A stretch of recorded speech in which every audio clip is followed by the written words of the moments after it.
बंदो गुरुपद कुंज कृपा सिंधु नर रूप हरि महामोह तम पुंज जासु बचन रवि कर निकर। सभी धर्म प्रेमी सज्जनों, माताओं एवं बहनों, सभी के चरण कमलों में श्रद्धा भक्ति सित प्रणाम अर्पित।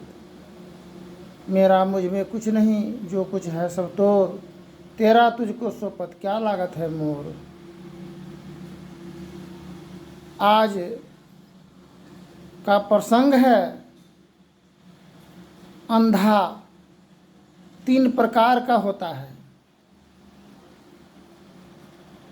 एक अंधा तन का, एक अंधा मन का, एक अंधा धन का।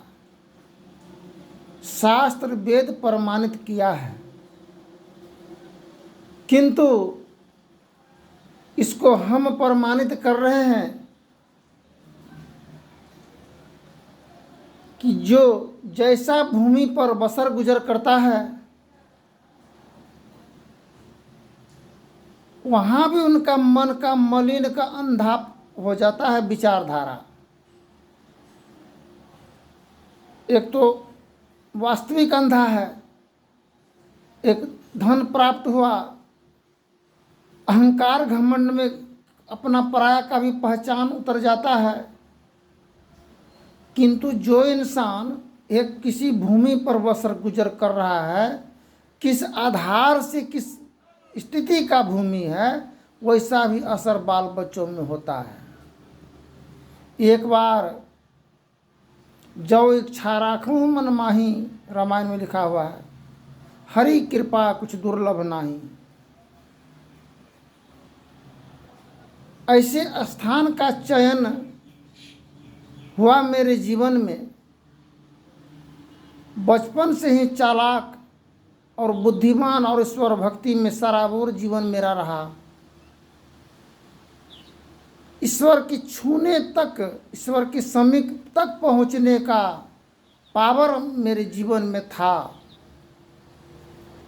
कोई भी मालिक यह नहीं चाहता है कि नौकर मेरा बादशाही कुर्सी को प्राप्त कर ले। वो यही चाहता है मालिक कि सब दिन मेरा गुलामी करते रहे, नौकर बन करके रहे। जब वहाँ तक ईश्वर तक पहुँचने का मेरा लक्ष्य था, परमात्मा ईश्वर मालिक ऐसा दलदल और अंधकारमय जीवन में पराया, जो कि रास्ता भी हमको समझ में नहीं आने लगा कि हम किधर जाएं या किधर नहीं जाएं। अपना जीवन अगर नाश होने लगता है तो बर्दाश्त हो जाता है, किंतु बाल बच्चा जब जीवन नाश होने लगता है और अज्ञान के अंधकार के दलदल में जहन्नम की तरफ जब जाने लगता है, तो वह तकलीफ बर्दाश्त नहीं होता है। ऐसा ही हुआ मेरे जीवन में। एक भूमि पर बसर गुजर करने की अवसर प्राप्त हुआ और इच्छा के ही कारण, और वहाँ का मालिक और वहाँ का बादशाही हुकूमत मेरे चार्ज में आया। स्वकुशल जीवन सफल यात्रा के प्रारंभ में जब किए, तो बाधा जितने आदमी को ला कर के बसाए थे, सभी को अपना धन खर्च करके, ताकि एक सुंदर बाजार हो, सुंदर घर हो, सुंदर परिवार हो, सभी निराशाओं को आशा हो और सभी निभरोसा को भरोसा हो, निर्धनों की धन की प्राप्ति हो, ताकि बाल बच्चों का कंगाली और बदहाली दूर होने पाए। इस उद्देश्य हेतु एक नया नगर को बसाने के कार्य किए। लेकिन इससे पहले वह अंधा और अंधी बसर गुजर करता था, रहता था वहाँ। वहीं पर उनका देहांत भी हुआ और श्मशान कब्र भी दिया गया उसी स्थान पर। और वहाँ का जब चार्ज भार मेरे ऊपर पड़ा, तो बाल बच्चों के जीवन में इस प्रकार नकारात्मक दुरात्मक प्रभाव हुआ, ताकि वो तो एक भी बात को समझने की विचार लायक नहीं रहा।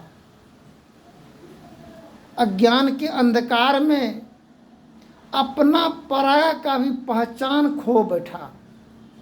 मेरा कौन भाई है, कौन बहन है, कौन माँ है, कौन बाप है, कितना परिश्रम के द्वारा पालन पोषण किया है, किस तरह से दायित्वों का निर्वहन करें ताकि आगे तीन लोक की विजय प्राप्त हो।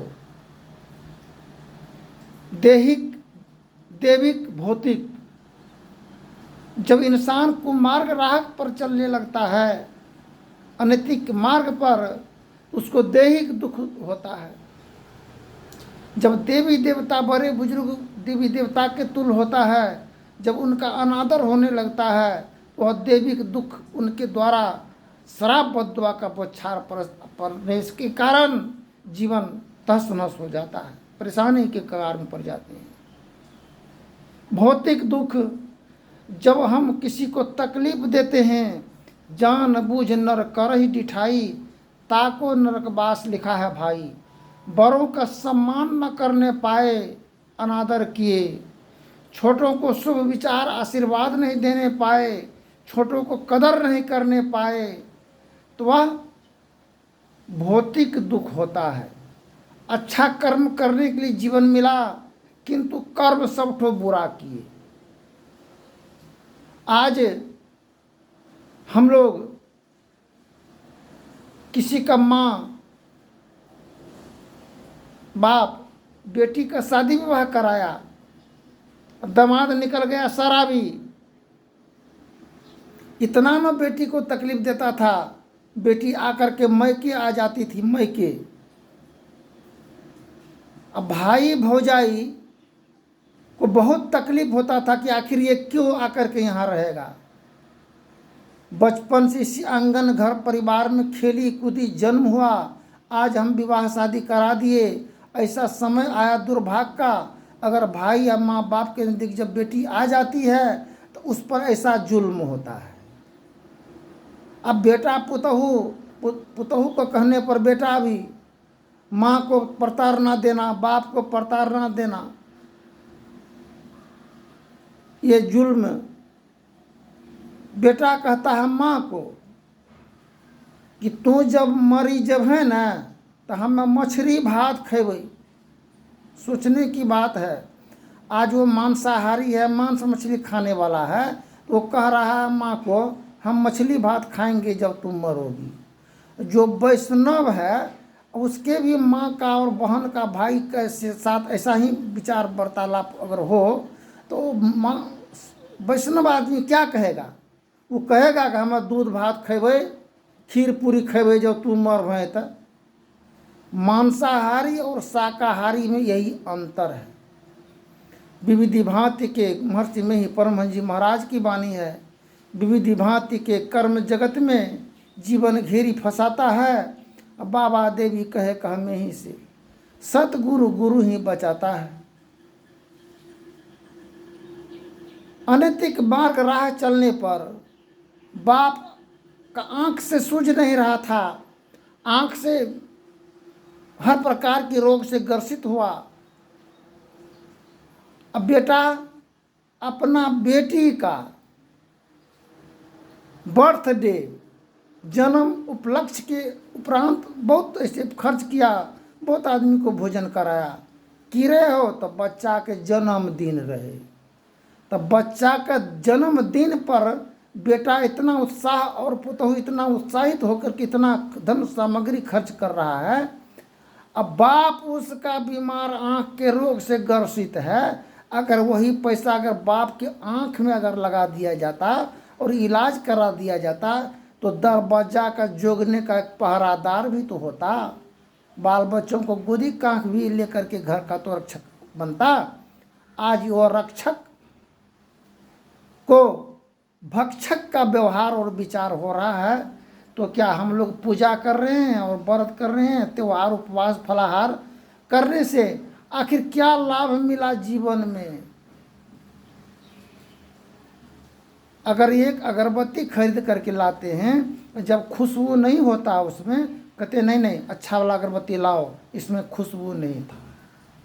ठीक, जीवन में अगर यह खुशबू नहीं हो, खुशबू के बजाय अगर बदबू हो तो मन यही कहेगा कि हम इतना दिन से जो ये कार्य क्षेत्र में जो चले, व्रत त्यौहार गए, बाबा धाम गए, काशी मथुरा गए, हज जकात खरात किए, मन का विचारधारा का बुराई का नाश हुआ ही नहीं, तो मिला हम लोगों को क्या?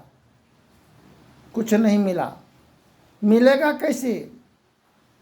मोह को कहाँ ढूंढे बंदे, मैं हूँ तेरे पास में, ना हूँ मैं काबा काशी, ना हूँ मैं कैलाश में, निज तन में ढूंढो बंदे, मैं हूँ तेरे पास में। अंतर के अंतिम तह में परमात्मा है, वास है, फिर भी हम लोग निराश हैं। क्यों निराश हैं? जो हमको मालिक निर्माण किया, बनाया, वही दूसरों को भी बनाया है। और सभी को आप प्रेम के बजाय आप नफरत पैदा करते हैं, बदसलूकी करते हैं, तो कैसे ईश्वर मालिक आप पर सहानुभूति व्यक्त करेंगे? कैसे प्रेम, आदर, मान, सम्मान का वर्षा होगा आपके जीवन में? बाहर कैसे आएगा? इसलिए समय गया फिरता नहीं, झट ही करो निज काम, जो बीता सो बीतिया, अब ही गहो गुरु नाम। संत मता बिनु गति नहीं, सुनो सकल दे कान, जो चाहो उद्धार को बनो संत संतान। में ही राज्य है, संत मता कर गाई, सबको दियो सुनाए के, अब ते रहू चुपाई। रानीगंज गए थे, बाल बच्चा मकान महल में सभी बसर गुजर कर रहा था, रह रहा था अच्छे घरों में। अब बाप उसका सत्संगी था, उसको नीचे वाला स्थान में दिया बिछावन, वहीं पर चारों तरफ मूस कोरा था। उसी जगह गुरु महाराज का फोटो रख करके ध्यान भजन करता था। जिस प्रकार बकरी खसी माल जाल को बांधा जाता है, उस प्रकार बुजुर्गों को उसी स्थान पर व्यवस्था किया गया। एक धर्म पत्नी को नहीं रहने के कारण जो भी व्यक्ति अपनी पत्नी को कसाईवत विचार करता है, वैसे पुरुषों को दुर्गति का ही सामना करना पड़ता है। प्रेम से बोली मानव भगवान की जय हो। धन्यवाद। जय हिंद, जय भारत।